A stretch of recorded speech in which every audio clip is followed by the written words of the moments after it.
इंदिरा गांधी ने असम जाकर उसे भी कश्मीर बनने से बचा लिया।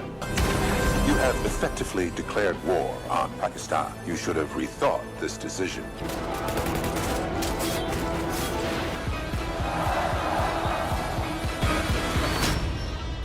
বলিউড অভিনেত্রী কাঙ্গনা রানাওয়াত শুক্রবার 17 জানুয়ারি মুক্তি পায় তার নতুন সিনেমা ইমার্জেন্সি।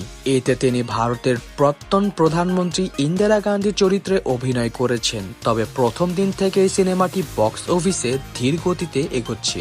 সেকনিল্ক একটি ওয়েবসাইটের মাধ্যমে জানা যায় যে মুক্তির 3 দিনের মাথায় আয় দাঁড়িয়েছে মাত্র 10,45 কোটি রুপি। বাণিজ্য এই ওয়েবসাইটের তথ্য অনুযায়ী মুক্তির প্রথম দিনে ইমার্জেন্সি 2.5 কোটি আয় দিয়ে বক্স অফিসের যাত্রা শুরু করে।